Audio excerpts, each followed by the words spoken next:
Hello again, and to introduce the roundtable discussions, we are going to tackle first with a video, a very transversal work on all our scope of work in FP3-IAM4Rail, which is the cluster E dedicated to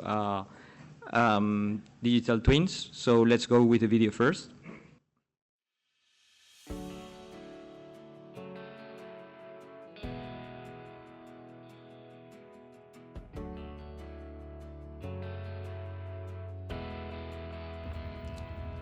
Hi, my name is Stefano Casula and I'm a civil engineer and I work in Italfer, Italy. In Italfer I'm the head of federated data and civil design. The groups are working on full digital design of infrastructure, rail infrastructure. We are using BIM, the information model for that, and also the digital twin technologies. In FP3-IAM4Rail, I'm the cluster leader E. This cluster contains only 2 work packages, 14 and 15. And I'm also the work package leader of these.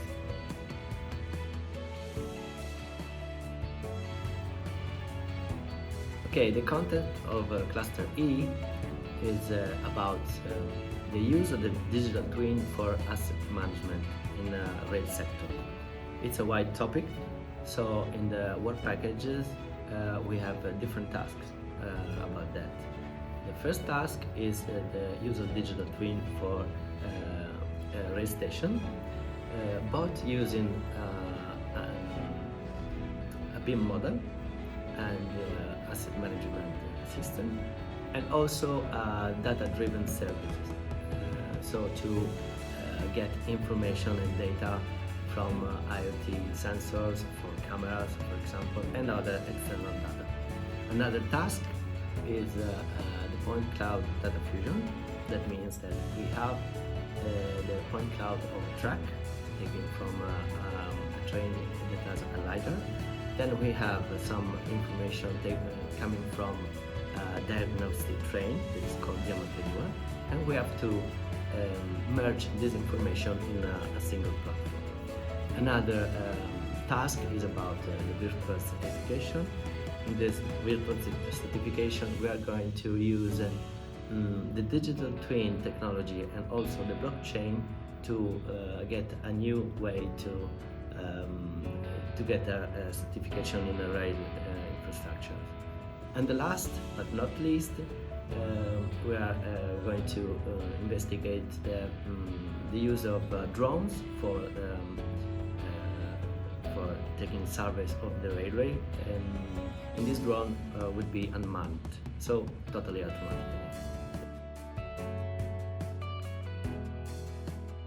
Okay, about some news about the cluster E. In the last period we worked on the virtual reality of a station. There is a Malaga station in Spain.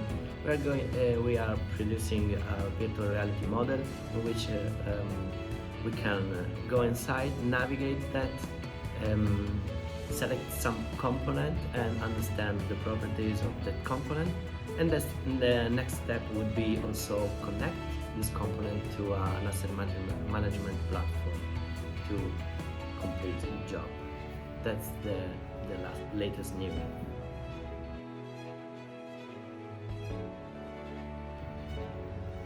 As we said, the cluster E is about the digital twin. I think the digital twin would be a game changer in the next years. So we expect to get a develop of the digital twin in terms of maintenance and management of rail station, because we have 2 tasks about that. Also, we expected to have a complete platform in which we can understand on the line the point cloud of the track and a lot of parameters inside, and also a new way to produce virtual certification based on the sharing of the data via digital twin from the stakeholders, so using the blockchain and the digital twin.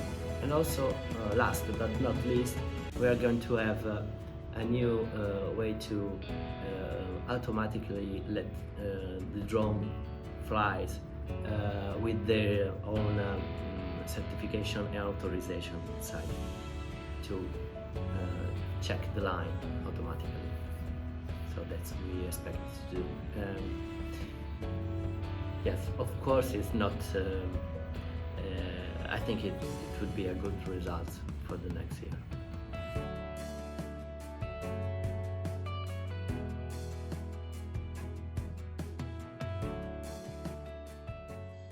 Well, the next year is almost here. So the future is now. And we have to keep the good spirits of cooperation. But our roundtable was precisely on the subject of collaboration and what we can do also to expand the engagement of the rest of the stakeholders which are not part of the project right now. In this sense, we have chosen a representation of members and non-members of the project to be participating in this roundtable. So I would like to invite to participate to our not exactly panelists, but let's say members of the roundtable. So I would like to invite Elena Crespo, Ariana Amati, Rosa Casquero, Alfredo Núñez, and Silvia Domínguez. There is a key element that joins all these people here. Might not be so evident. No? That is, the gender question is complicated always. Okay, but if we had to talk about gender balance here, I think we will have reversed what it is expected in terms of gender balance, but no. They are all engineers. They are all engineers. And by the way, different type of engineers. But I'm not going to present them. They are going to present themselves. So let's start with Ariana first.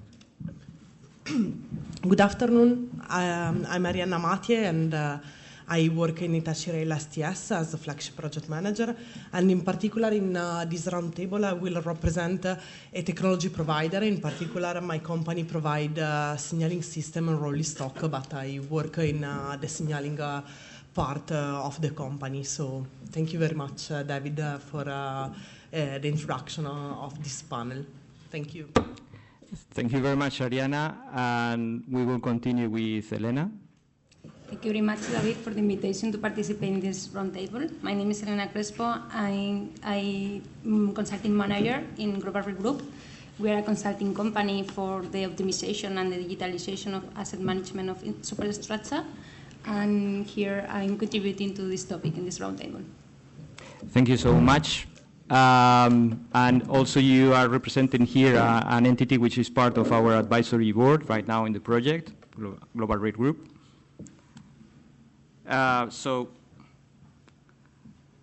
Next one in line is Rosa Casquero. Hi, good afternoon. Rosa Casquero. I am a civil engineer, Spanish civil engineer, formerly working in ADIF for almost 14 years. And from the last year, I am the head of the infrastructure, train track interaction, and asset management at UIC. And I come from the field of track. Thank you for the invitation. You're welcome. And here you are representing also an association of rail. But talking about multilateralism, and even if they might come from Spain, as the last three guests, but representing very different sides of the business, not always based in Spain, we have Silvia Domínguez from INECO. Silvia? Yes, so I'm Silvia Domínguez from INECO. I'm here as part of the System Pillar Core Group. And, well, yes, I would like to thank you, FP3 for having and invited the system pillar, because we see this as a clear sharing of the objective in such an innovation program. Thank you, Silvia. We are very, very glad to have you. That was the case also for Emilia and all the questions related to the task in the system pillar, which might have an interface with our FP3 project. And last but not least, Alfredo. Okay, thank you, David. So my name is Alfredo Núñez. I am an associate professor at the section of railway engineering at the Delft University of Technology in the Netherlands. My research field is intelligent railway infrastructure, and for achieving my research goals, then I work super closely with FP3-IAM4Rail on research and implementation of solutions for infrastructure. So, and I'm here in this table sort of as an example for the more academic side in this case. Exactly. So we have more or less all sides represented here, from the supply industry to the railway operating community, consultants, even outside of the project, academia, and also the system pillar. Okay.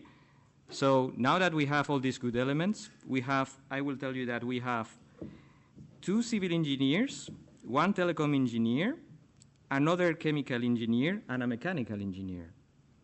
Guess who is who? I'm not going to tell. So, but in any case, what we're here is to discuss a little bit what has been the summarized discussions of our session. So the questions that I'm going to try to pose you are relevant ones. And of course, if we talk about a consortium and collaborative results, we have to see what is the orientation of the collaboration, but also what are the benefits that each part is perceiving. So let's go first, perhaps, with the supply industry, and in this case to Ariana, as part of its representation. So how do you feel that the collaboration between the different stakeholders has contributed to the success of the project so far? Still, we have half of the project ahead, but I think we are in a successful path. And what do you think the primary benefits for your entity are as part of this part of the sector, of course? Yes, thank you for the question. IAM4Rail, as already mentioned, is composed by rail operators, infrastructure manager, technology providers, and the research center. The diversity, of course, contribute to have a comprehensive understanding of what asset management means. And of course, today we discussed about several topics, including data exchange, information exchange, but this project is also, in my opinion, a very good opportunity to exchange knowledge and to understand which are the needs. For Hitachi, for example, work with railway undertaking a research project means to understand the needs of the clients. And for example, we can take a concrete example from IAM4Rail. In IAM4Rail, my colleague Marco from the Cluster B works closely with Rete Italiana Ferroviaria every day in the demonstration activity. In the early stage of the project, they started with a specification, collecting the need of RFI. And then in this stage, they are defining the requirements, and together, starting from the next year, there will be the demonstration activity in a real environment. For us, it's very important. This and Europe's Rail is a very good opportunity to do this. But we need to remember that this kind of projects are not only projects in which the technology provider collaborate with their client, is also a collaboration with the research center, university, and this is very important to obtain a good results at the end of the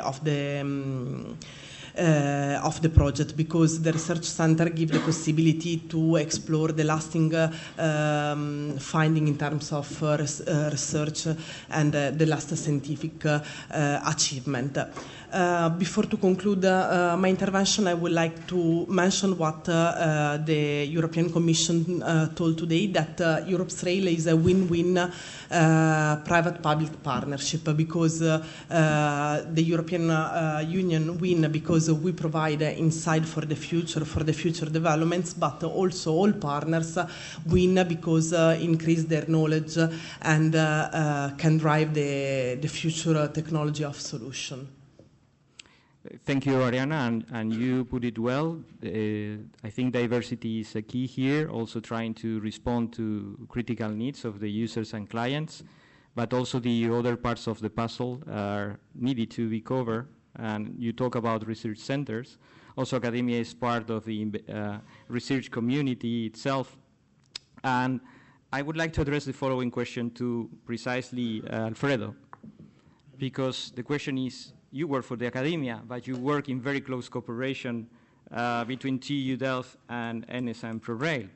So how has this cooperation been established, and if you can provide us precisely an example on how useful this is first? Yeah, so I've been very lucky. I started working in the railway field about 15 years ago, where already there was the trust, let's say, between the academia, between the ProRail and working together. But this was the workout before. There were long times before that then the industry would cooperate with the professor from railway engineering in times where the academia didn't see with good eyes the cooperation with the industry, because either if you get the data with important findings, you cannot publish because you will put in risk the reputation of the company, or that because you're receiving money from for doing research, then you are basically a consultancy. You're not, what is the academic value of that? So the professor, actually from railways, he faced a lot of difficulties in terms in the, for the university on growing up with this way of thinking of academia, making use of practical problems to bring up also fundamentals, theoretical contributions. He had hard time, but then sort of paid the way later, not only railways, but also, I would say, most of the TU Delft, the colleagues working in engineering, they all appreciate so much the access to knowledge, to the interaction with the industry, because this is also the saying on the timings in academia are different than the timings in industry. Like in industry, you need the solutions for right now, while in academia, maybe the theoretical development you are doing might take some time to get published, to get disseminated. The time sometimes in a journal, for FP3-IAM4Rail, we have one paper waiting for 1-2 years to get published. Mm-hmm. So the timings sometimes are a bit different, but nowadays the trend is on having societal impact. And that means that then also the society is expecting for the academia or from the industry to show results, to get working together, because this gap has to get closed. So to get innovations that are accessible to public and that the people can see the benefits. And this is possible by trust, working together. And this then it has been the environment since I arrived to the group. So, and of course then over the years, the openness, the discussion with the colleagues from ProRail are very important, because then we are working together for a long time already. And then, if they wouldn't see the impact or the benefits that they could get from the cooperation, maybe, I wouldn't be here anymore. So I think it's a long-term, it's a trust that then you have to keep working every day. The openness on the sort of interest from the academic side versus also the industry, to keep all of this interest open.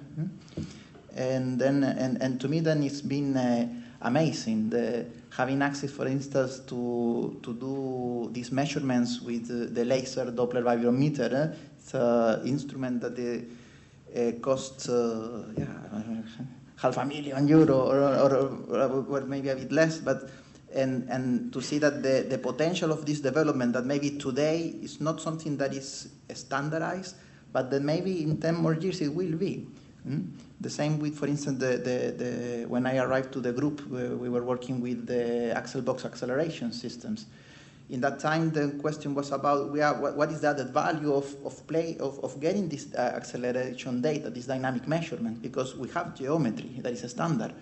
But then over the time, consistency, proving that this is added value, complementary data, is something that the industry needs. Then it's been, day by day, let's say, the results are showing up. So, the example that I was thinking of for today. Use of technology, transfer to impacts, societal impacts, is also one part that we have to deliver from this project, as highlighted by Sebastian in his first introductory intervention today. And I would like to highlight how valuable it is to try to have investments for several parties also being accessible to academics to be used and validated. in the end, we should all think how academia is contributing in the end to not only the regulatory operating community, but also the supply industry. But all is not about innovation in our project, even if it's qualified as a research and innovation action, because we have to support precisely these developments and translate to a world which is, let's say, not a green field, but a brown field. So it is full of regulations and previous standards, and in the end, we have to deal with that. And in the end, to transfer that to a systematic approach, as we said. So, Silvia, if we are talking about system, probably we're thinking about you being in this table. And in the end, how do you think the system architecture provided by the system pillar can support all the work and the results being done from FP3-IAM4Rail now and the final results? I would like to highlight 3 points, and these 3 points that I've heard the topics during today. So, for me, the architecture has allowed us to see the system from a system point of view. It provides us a methodology of work, and it allows us, for example, to take some decisions, such as related to modularity. These 3 topics we have been even discussing today. So, for example, from a system view point of view, within system pillar, we have this architecture view in different layers that have different details in each one, but that the objective is to have this system view. This we mentioned this morning on how a system view is necessary for the common language. Also for taking a decision whether, I think it was in panel 2, whether the monitoring should be in the onboard or on the track side. If you do not have a system view, you cannot answer these kind of questions. But also, as Norbert was mentioning, this aspect of the silos in the data. If we have a system view, then it's always easier to avoid this kind of silos of information. So the first part that the architecture approach brings us is this principle of the system view. But it also allows us to apply modern methodologies to the development of specifications. So, for example, in System Pillar, we have developed Systems and Engineering Management Plan, one we call the SEMP, which is a methodology, as you always say, David, for systematically analyze the system and develop the technical requirements that define this system. This is a procedure that not only joins the bottom-up approach that was mentioned also during this morning, but also that looks to combine it with a top-down approach, meaning reaching the technical requirements based on the needs and based on operational analysis. So this architecture point of view allows us to have this methodology to define our systems. And finally, what I was mentioning, this example of some results, I was, as it was heard today, this modular robot. So this is very interesting because indeed this is a high discussion that we have also when we're speaking in System Pillar. So we have discussed a set of granularity principles. Okay. Granularity principles that allow us to measure or to evaluate, if I may say it quick, how small the boxes in a module should be. So, because definitely modularity is something useful, but we need to also take into consideration that we cannot keep dividing the modules up to the infinite. So we need to know what is the good level of modularity and good level of granularity.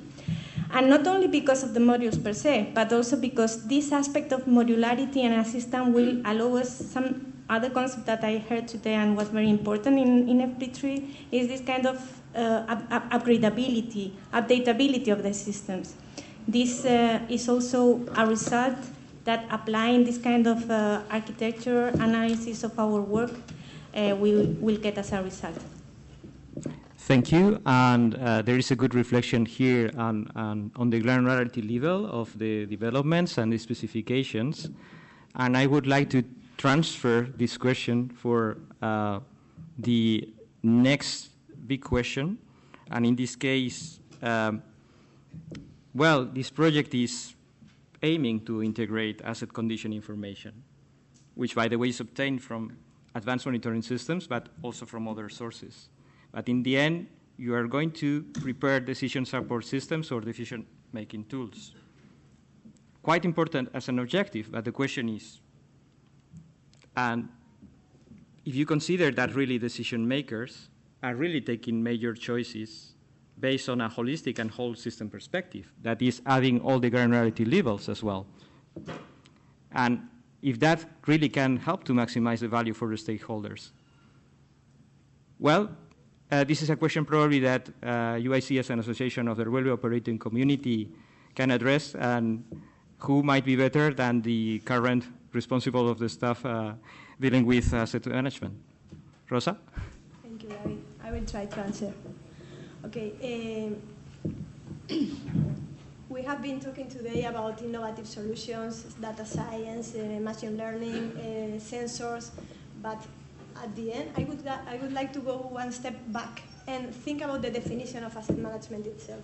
What's one of the most agreed definition of asset management is coordinated activity of an organization to realize value from assets. So two keywords in the definition, value and coordinated activity. I think we have heard about these two terms during the day. Silvia has spoken about the coordinated activity, so system approach. And also we have told about value. At the end, we should understand what's really value. What do we interpret by value? I think that value is the outcome that matters to the stakeholders and customers. So the outcomes that matters to the passengers, to the freight customers, to the wider society. So we need to develop innovative systems, but first we need to understand what's the value that we want to provide to them. So when we have a clear idea of the value, we can develop the specific solutions, the practical ones. And what kind of values can we think about? For example, talking about maintenance, train performance, truck performance, safety, but we should also think about sustainability, social impact, customer experience. So those are the values that we should take into account in the consideration and the development. So this was the first point that I wanted to raise today, the value. And the second, the system approach.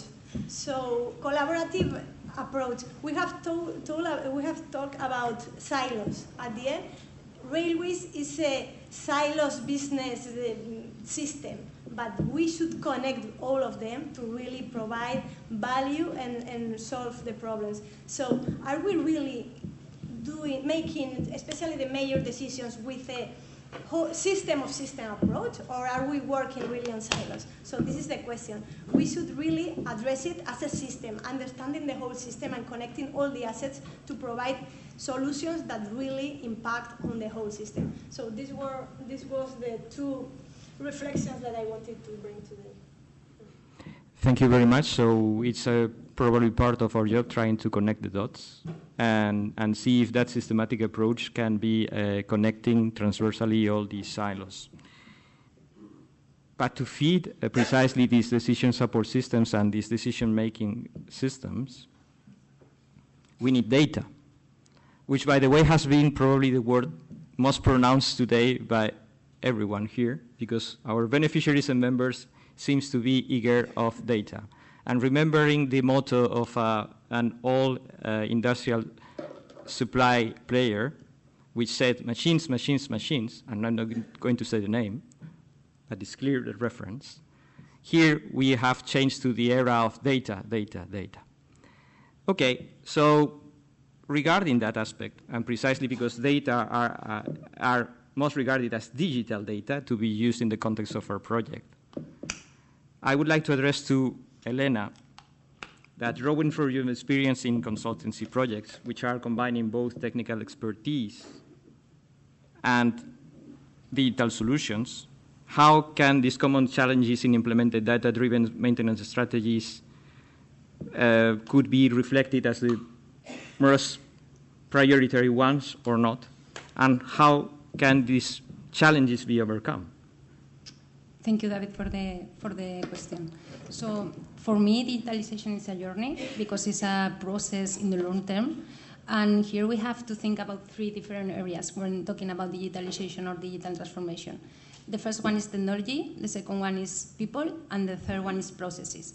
So when talking about technology, after today's conference, the challenge for me is clear, is data, because as you mentioned, although the topic was innovation, the main discussions were about data. So it seems that hardware is not anymore the problem, because we have enough technology nowadays in the market for evaluating or for gathering different data from the track and from the asset management. We can have the profile of the rail with optical measurement systems. We have accelerometers, gyroscopes for the track geometry of the track, and we can monitor the hydraulic and pneumatic system of the rolling stock. But the challenge here is the data, because as you mentioned, and as my colleague mentioned before me, the railway industry is an industry structure in silos. So because of its nature and its history, the departments or the different techniques are not used to communicate each other, or they are not used to share information. So they are collecting data, but it can happen that 2 different departments of the same infrastructure manager are collecting the same kind of data, and they are not sharing the insights or the efforts they are doing for the digitalization. So for me, the challenge for the railway industry in this regard is to approach the digitalization as a whole for the whole infrastructure manager, and not to start with digitalization efforts in the departments. So it's crucial to set a common and harmonized data model and data architecture for making this effort together, so that they can come to an integrated environment where they can share the information, data, and insights. The second area is the people, because as Unai said today, the systems have to be user-centered. So the people are the ones who will interfere with this or interact with this technology. So it's essential to ramp their skills up, because the railway industry has a shortage on technical talent, technical employees, as the rest of the industry, and it's essential to support the people in working with new technologies. When we talk about digitalization, it's not just to think about a software solution or a digital solution, but we have to help people to work in a different way. So for me here, the collaboration is crucial with educational institutions like academies or universities, and also it's crucial to keep the pace of the IT world, because it's an environment that is evolving at a very fast pace. So it's crucial to be flexible and to be fast in responding to the demands of the market. And the third area is the processes. So once you include in the environment a tool that is completely new, you have to change completely the processes for working with it. And this is something that I think in the digitalization processes normally is not tackled at the beginning. So for me, it's the third area that has to be considered when starting with a data-driven maintenance strategy. So perhaps flexibility and modularity are a key here, and also, as you said, this is a transversal activity that doesn't cross only on one subsystem, but has to be transmitted to others. Until here, I provided you, let's say, questions directly to you, but I would like to increase the level of our dialogue. So I would like now that for the following questions, you speak up if the question appeals to you. So let's go with the next round of questions. So going deeper on the integration of digital technologies and how this has improved asset management in the railway sector, how do you feel that integration has helped in that manner? Who wants to take the question first? And you can add on top always. I can provide the point of view of the technology provider, let me say the signaling system. Railway sector is a particular sector. We have, respect to the other industry, a very big amount of data.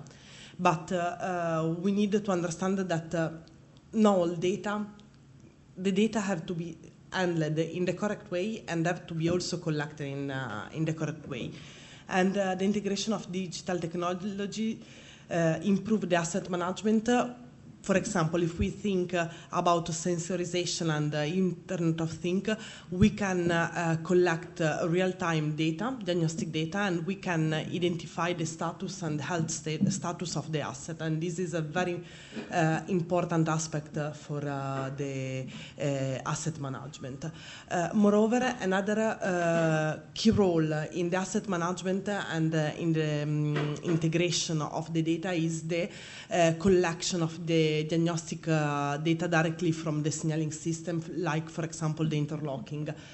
These play a crucial role in having information on the asset status. Then we can stay 1 hour to discuss about digital technologies, because we can mention a lot of aspects that improve, but we have to remember that without a knowledge of the asset status, so we cannot shift from a predictive maintenance. That, in my opinion, is the crucial role in order to decrease the downtime, increase the lifespan, and this can be turned out, in my opinion, in different benefit. But we have to mention that one of the objectives of the asset management is to have a cost saving, improve the sustainability, and of course also to improve passenger satisfaction, because we have always to remember that we have to think in a user-centric approach. So at the end, the rail is a system to move passengers, and it's also a very important aspect. And the integration of digital technologies can provide a wide range of improvement in the railway sector.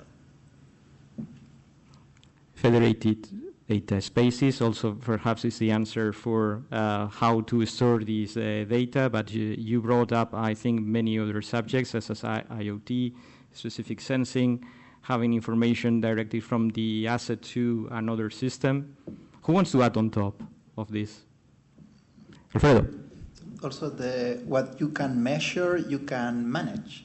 That is, if you don't have the information of what's going on with your system, then your decisions will be blind without science behind it. So data has been crucial for improving also the operation of maintenance and decision making for critical conditions.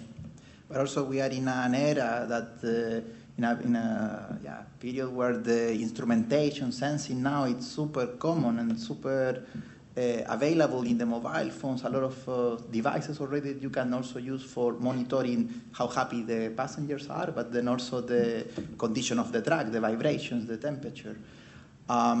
There are a lot of still open challenges in the railway industry. For instance, the more holistic view of what's the actual condition of the railway tracks. And for that, there are available methodologies that they can measure and take one picture of the situation, but you have to talk with different sectors. For instance, for the understanding of the substructure, you need the geo people to help you in understanding the waves, the seismic waves, the dynamics of the substructure.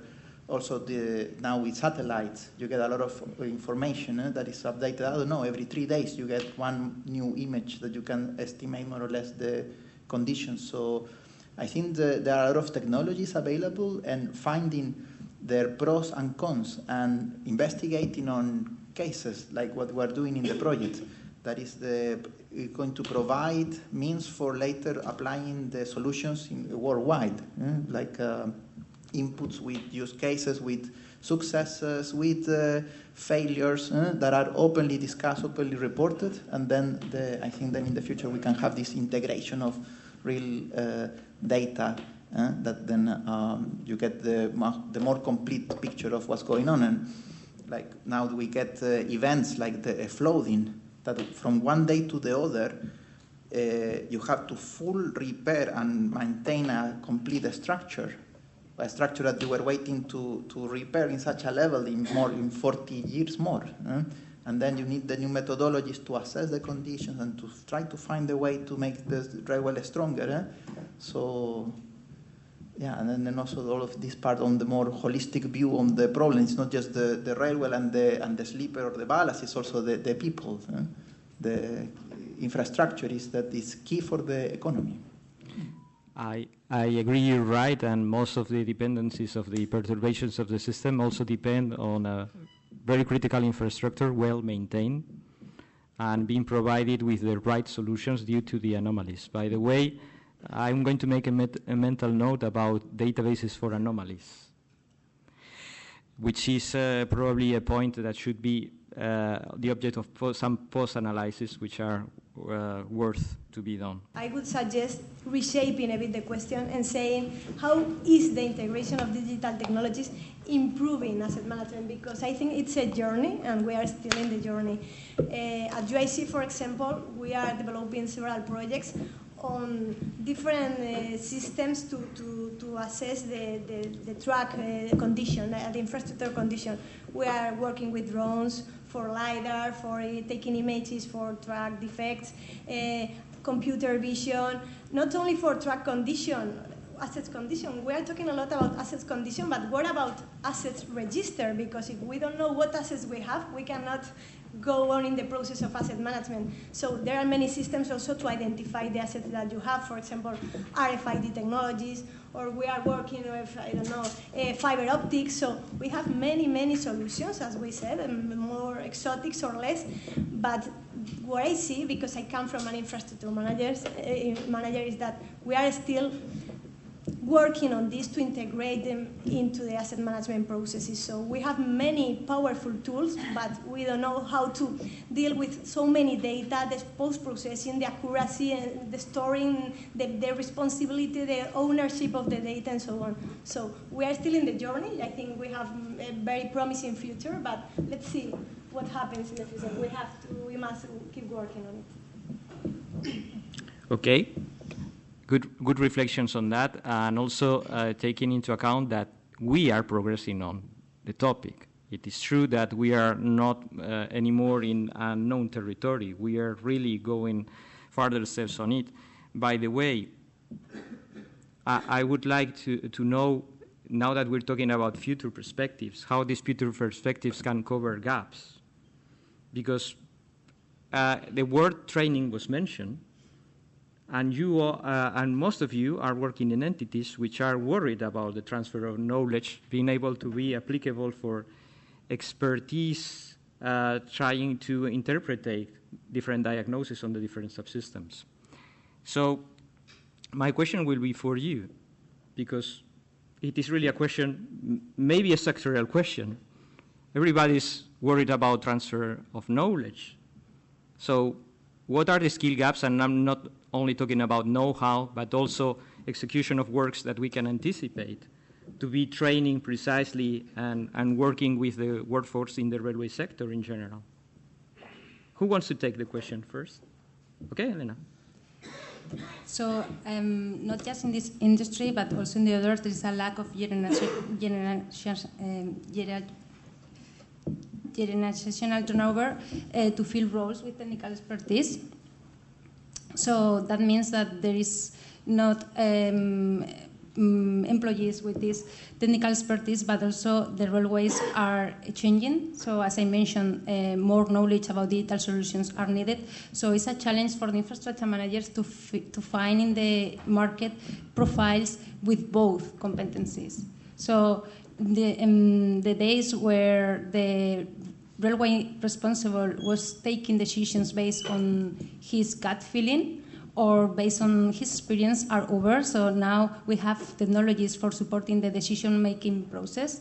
And these technologies are relying on data, technology, and innovation solutions. So it's crucial to find these profiles, flexible profiles with both capabilities, both technical coming from the railways, but also IT related to data, innovation, and inspection technology. Good. and first starting point. Other points of view? I've been told about something like called the UIC Academy. Perhaps a good insight on that? Okay, this is brand new, that's why I was not mentioning, but yes, UIC is creating something called UIC Academy to try to address this, how to train people, because we know that in the sector people is retiring, experts are retiring, and railways is a very difficult discipline. You need to be inside to really learn about this. So this kind of trainings can really help in all the disciplines to prepare the workforce for the new challenges. But this is brand new. We are still creating it, so we will invite you when we have something else. Okay, so we will look out for future developments of this initiative. But coming back also to, let's say, the current state of things and how we can contribute to that, I'm interested to know about Alfredo's point of view on that, because he really has also not only a research work, but also an academic work. Yes, so indeed, so part of the academic work is doing research, but also forming the new talent and the people that they will make the change in the future. So it's a lot of responsibility on bringing them with the tools and knowledge that allows them to grow and to solve new problems that we didn't think before. So I'm very lucky in sharing the information sometimes with the students from where, and I said that it's not that I'm always teaching, because I learn a lot from the students. Even the same subject that I've been giving for years, suddenly, I don't know, this year, one student saw the problem from a different perspective that opened my eyes, like, yeah, of course, this makes sense. And then those talents, they need the way of thinking for solving, let's say, those new challenges, the tools, but then the industry to welcome them. And it happens that then the amount of people interested in railways might not be as huge as for other disciplines. Like, for instance, nowadays there's a lot of interest in computer science and all this AI part, but then more on the civil engineering side, infrastructure side, we've been experiencing a decline on the number of students registered. Then that's a problem for us, for universities, let's say, or for my faculty particularly. But then it's not only my current problem, but it's also for the industry. Because then those people that we are training, we are working together in thesis with them, those are the working force that are going to the industry. So there are challenges in education, and I think maybe so far just looking at it from the university perspective then won't bring much solution. We need also to talk with the industry. That at the end, the students are with us for years, but then they are a lifetime in the working with companies. It's true, and we should not forget that these people are really digital natives, which, by the way, is an advantage which they have over our previous experiences in most of the cases. And probably we should try to learn how to feed their competencies and skills, which might not come only from the academic point of view, but as well from their own life experiences into ours. Because I see the cases of many people trained in applications for a long time, MATLAB, Python, etc., being employed in the railway sector and being reduced to Excel fulfillers. So I think that's one of the things that probably we can try to change also when we are approaching on the benefits of our own initiatives. And if we were talking here about how we can apply AI, for example, or large language models, perhaps that can change our point of view on how we could use ontologies and languages. Because if we are able to exploit that more and in a more harmonized language, probably the LLM and the IA would work better. Well, that's, sorry, but that's my basic reflection. Ariana. Yes, if I may, looking ahead to the digitalization, the asset management, etc., one future needs that the railway sector, but not only needs, is an expertise on climate change, because the climate is changing, is a reality. We had an evidence, unfortunately, in Valencia a few weeks ago, And this, in my opinion, is a skill gap that it's necessary to cover in the near future. Maybe starting from tomorrow or from yesterday, but it's something that the railway sector shall to approach. So this is another topic. I think you highlighted a very good one, because we are talking about railways as a critical infrastructure, by the way, not only for civil use, but also can be used for other uses, dual uses such as military, for example. So, Rosa's background has a lot to do, by the way, with this, and it came spontaneously, but you are working in resilience projects, and how we can address with this resilience project, let's say, to develop these capabilities, especially in the under the stream events considerations. Yes. In fact, I am working together with the members of UIC and together with CEMOSA, who is our consultant, Noemi and team. So they have made a very good job. I was surprised because today I didn't hear too much about resilience.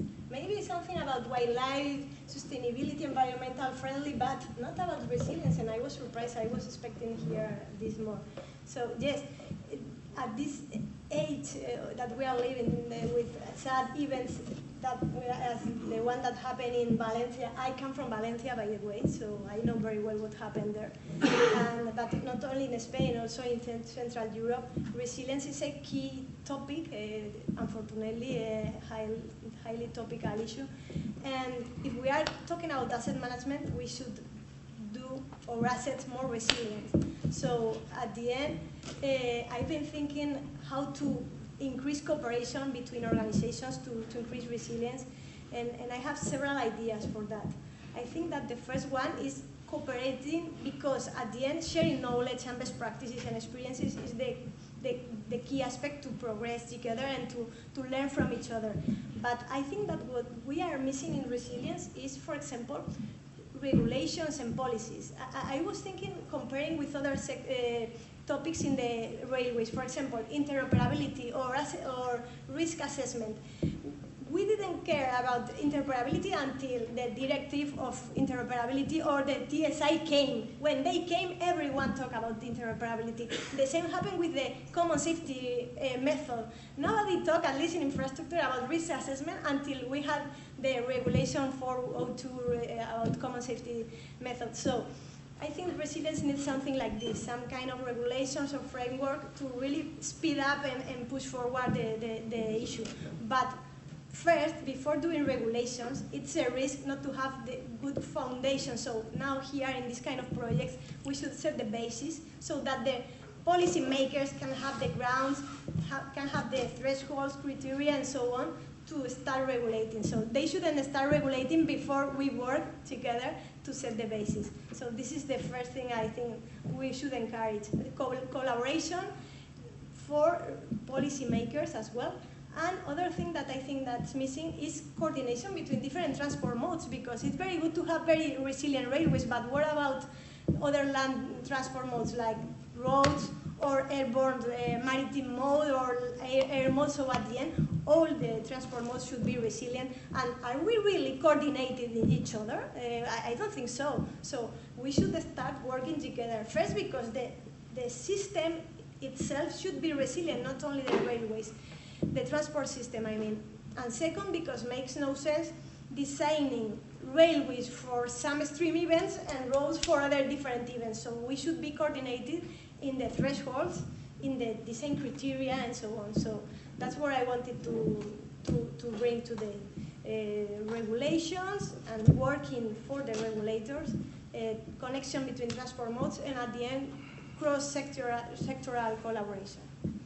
Thank you, Rosa. It always amazed me as a civil engineer to learn that periods of return for rain and drainage were different from roads and railways. Even if we were using the same technical rules, we were not using the same volumes. And you're right, probably it's something that we think to have to think also in this joint undertaking, because we belong to an upper level in which asset management and sustainability work together. And perhaps the topic of resilience should come. It has come, by the way, because of the recent events. But I think it's going to be more on that focus. Well, we have talked about resilience, and I think also we should talk somehow more about the practical works, because also we need to ground our work and our debate on some practical use cases. So I propose you one with, I guess you're more or less all familiar with for different reasons. Maintainability of railway crossings, for example. We're doing many jobs here about maintainability of these elements. We're working here about different perspectives, signaling, etc.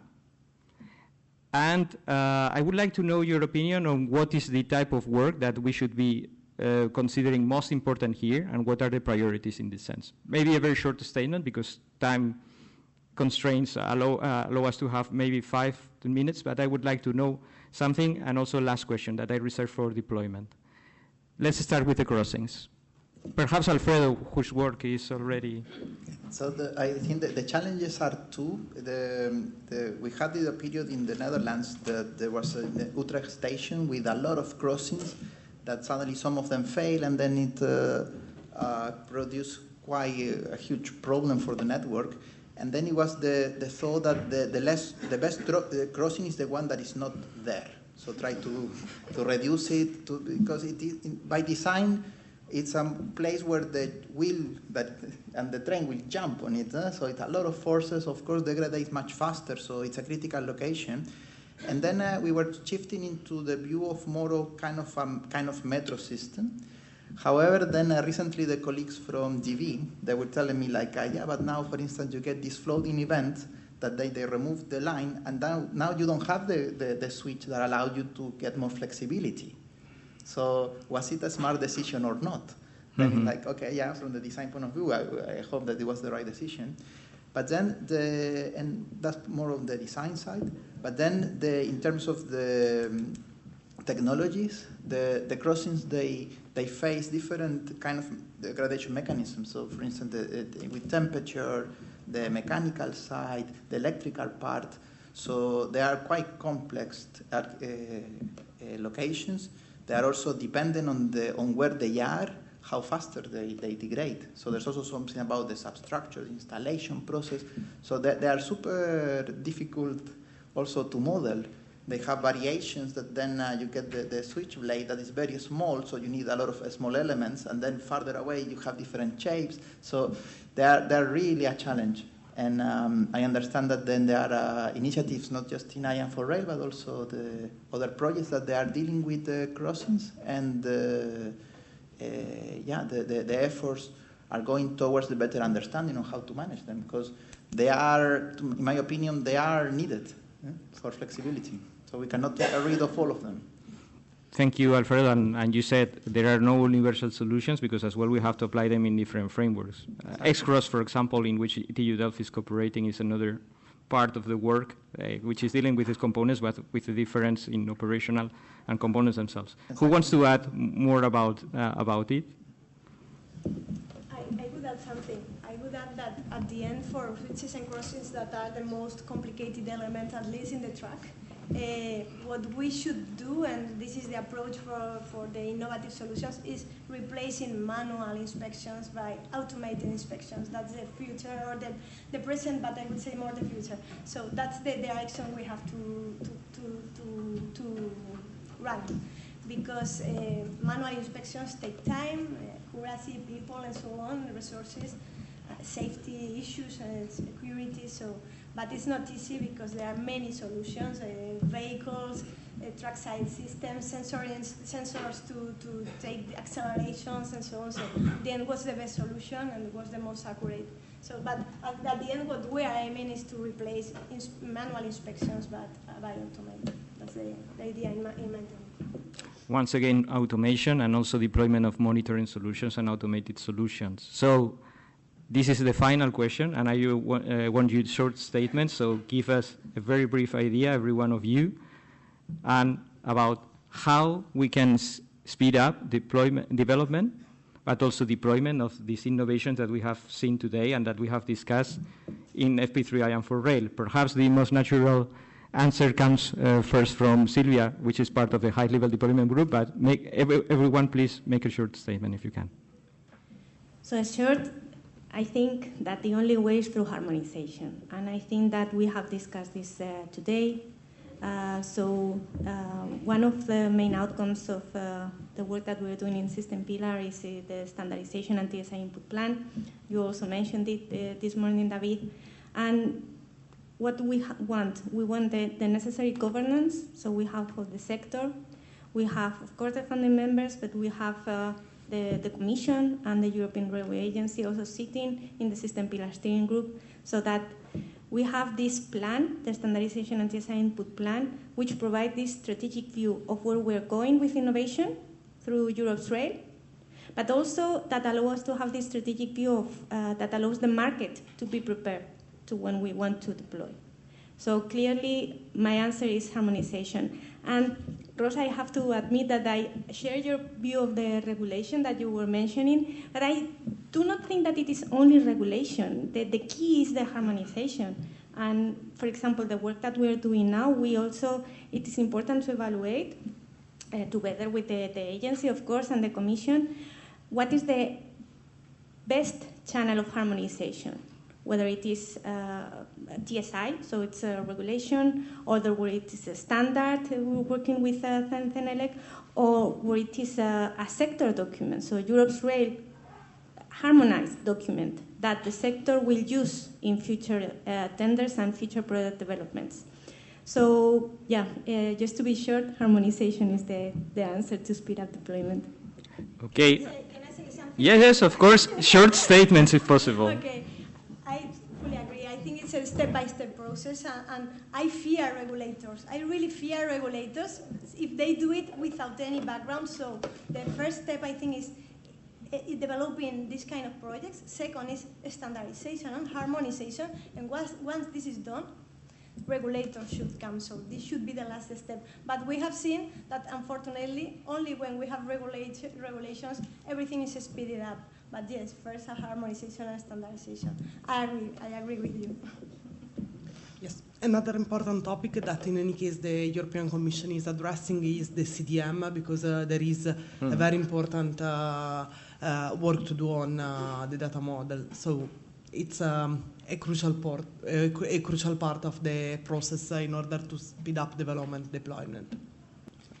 I think here is key the collaboration between the industry and infrastructure managers. I miss here also the educational entities, maybe. And we were talking during the break about how good this collaboration works here in the FP3.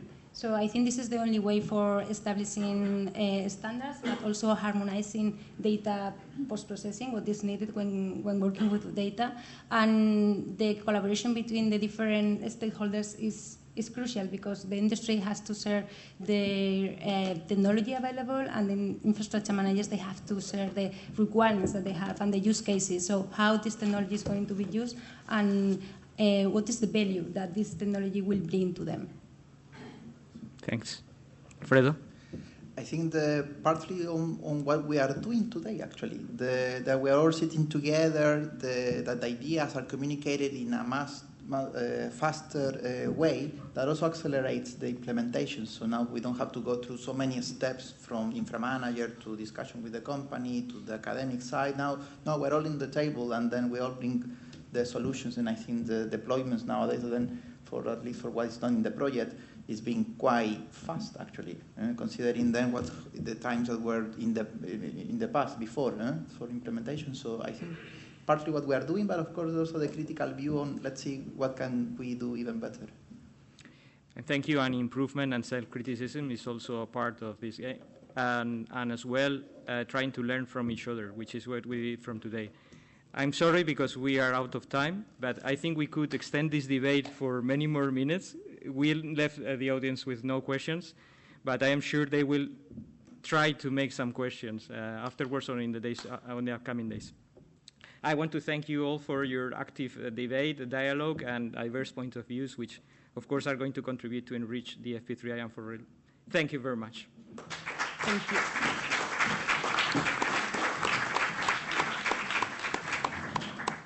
I think the situation demands a quick closure, because we really are running out of time, and I think people would need to travel to take care of the kids, etc., etc. So understanding that these are natural needs that we are going to address, I will go very quick on the closure, just highlighting 3 points that I feel have been very important today. The first is the eagerness of data needs to try to validate through a reliable data collection, and really one that appeals really to the needs of our users, to try to validate our demonstrators and use cases in development. It is important that we try to develop as fast as possible the demonstrators online, but taking into account that the data recollection that we do and the historic background of data is the relevant one, an important one. So data, if we would represent in a cloud the important words of today, would be at a very primary level. Harmonization is the second word, perhaps, because we are trying to construct a common framework, but as I told you before, we are into a brownfield. So it is sometimes very complicated to provide the standardized solutions. But building a harmonized architecture and a way to understand how our diagnostics data are going to improve asset management, perhaps, is a good step. So we have to have that in mind when developing our innovation actions and demonstrations. And I think this has been also a common concern today, expressed in almost all activity. And third, I want to remind not only what we said this morning, but also what was expressed precisely by Henk or by Monica. We have to go on very practical grounds of cooperation to that. If we are not anchored to reality and addressing really needs of the users, it's not only that this project doesn't deliver, it's that the question is that we are not delivering to the users and not only to the taxpayers in general. So that's something that we have to have in mind for the second half of the project. We are going to be focusing on the demonstrations on site, on board. So we have to not only keep the pace, but accelerate, because the remaining time is not so long, only 24 months ahead. And what I would like is to congratulate all the beneficiaries, members, which have not only participated in today's session, but have contributed to the contents and the demonstrations we have seen so far today. And finally, thank you for UIC for hosting this session. Also to the ADIF support team and in logistics. I want to name you all. Maybe I'm forgetting someone. Monica, Amanda, Carolina, Javier, Alvaro. Well, yeah. Esther, who was here yesterday. And also the representation of the members, program officer, and especially Ariana as flagship project manager, the right arm as well of this project. So seeing you continuously, we are going to work hard but well all together, and hopefully we are going to see ourselves in 2 years in a very similar event, maybe with a broader public even, but delivering the final results. The challenge is there. Let's go for it. Thank you very much.